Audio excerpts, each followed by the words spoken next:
प्रिय छात्रों, मैं हूं बाला साहेब खड़के और आज हम देखने वाले हैं कक्षा 9वीं लोक भारती दूसरा पाठ बिल्ली का बिलंगुड़ा का दूसरा भाग। लेखक है राजेंद्र लाल हांडा।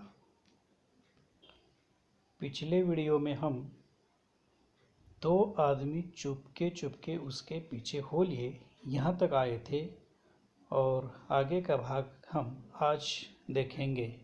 तो चलो देख लेते हैं बिल्ली का बिलंगुड़ा भाग 2। उन्होंने देखा कि बोरी अंदर से हिल रही है। बस उन्हें विश्वास हो गया कि इस बदमाश ने किसी बच्चे को पकड़ा है। अमरू स्वभाव से अल्पभाषी है, कुछ मस्खरा भी है। वह चुप रहा। देखते देखते 50 आदमी इकट्ठे हो गए। उनमें से एक चिल्लाकर कहने लगा, घेर लो इस आदमी को। यह बदमाश उसी गिरोह में से है जिसका काम बच्चे पकड़ना है। उस जगह से पुलिस थाना भी बहुत दूर नहीं था। एक आदमी लपक कर थाने गया और वहां से थानेदार और एक सिपाही को बुला लाया। थानेदार को देखते ही एक उत्साही दर्शक अपने कुर्ते की बाहें ऊपर चढ़ाते हुए बोला, दरोगा जी, ऐसा नहीं हो सकता कि आप इस बदमाश को चुपचाप यहाँ से ले जाएं और कानूनी कार्यवाही की आड़ में इसे हवालात के मज़े लेने दें। पहले इसकी जी भर के मरम्मत होगी। गजब नहीं है कि भरे मोहल्ले से बच्चे उठा ले जाएं। 2 दिन हुए पास वाली गली से एक बच्चा गुम हो गया। देवनगर से तो कई उठाए जा चुके हैं। आप बाद में इसके साथ जो चाहें करें, पहले हम लोग इसकी पिटाई करेंगे। भीड़ में से दसियों ने इस सुंदर प्रस्ताव का समर्थन किया और लोग अमरू को पीटने के लिए मानो तैयार होने लगे। उन दिनों दिल्ली में बड़ी सनसनी फैली हुई थी। नगर के सभी भागों से बच्चों को उठाए जाने की खबरें आ रही थीं।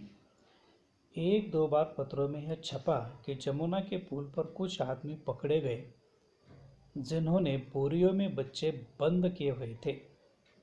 स्कूलों से बच्चे बहुत सावधानी से लाए जाते थे। पार्कों में और बाहर गलियों में बच्चों का खेलना कूदना बंद हो चुका था। दिल्ली नगरपालिका और संसद में इसी विषय पर अनेक सवाल जवाब हो चुके थे। इसलिए इस मामले में राजधानी के सभी नागरिकों की दिलचस्पी थी। आश्चर्य इस बात का नहीं कि लोगों ने अमरू पर संदेह क्यों किया, बल्कि इस बात का था कि उन्होंने अभी तक उसकी मार पिटाई शुरू क्यों नहीं कर दी। वातावरण में सनसनी और तनाव की कमी नहीं थी। अगर थानेदार और पुलिस का सिपाही वहां न होते तो अब तक अमरू पर भीड़ टूट पड़ी होती। थानेदार ने आते ही अमरू की कलाई पकड़ ली और पूछा, बोल, यह बच्चा तूने कहाँ से उठाया है और इसे तू कहाँ ले जा रहा है? बता, कहाँ हैं तेरे और साथी? आज सबका सुराग लगा कर ही हटूंगा।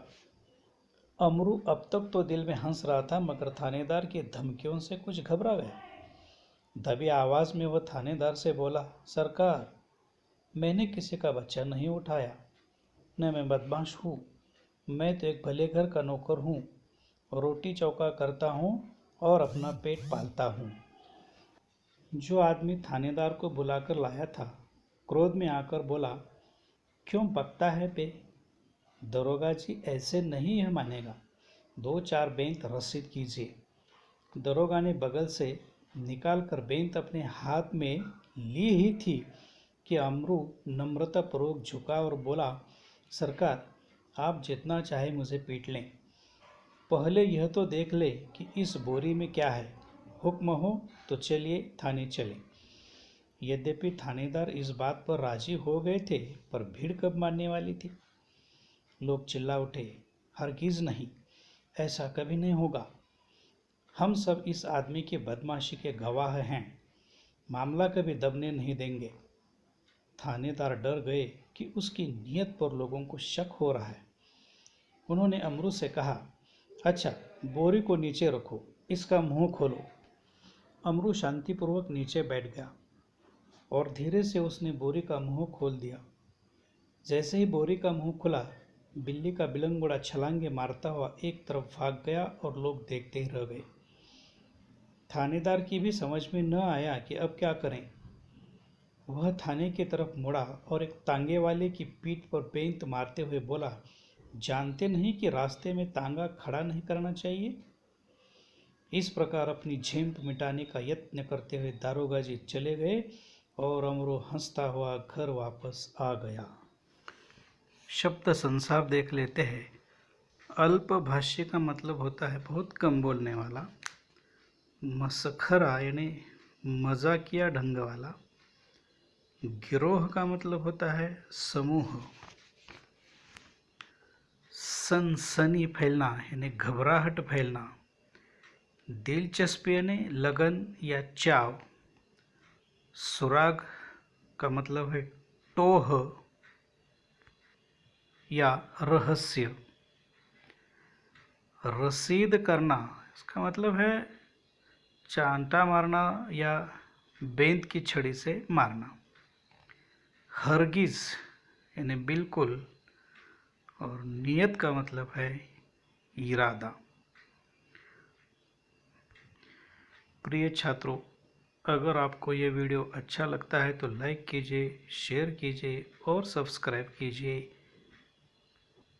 धन्यवाद।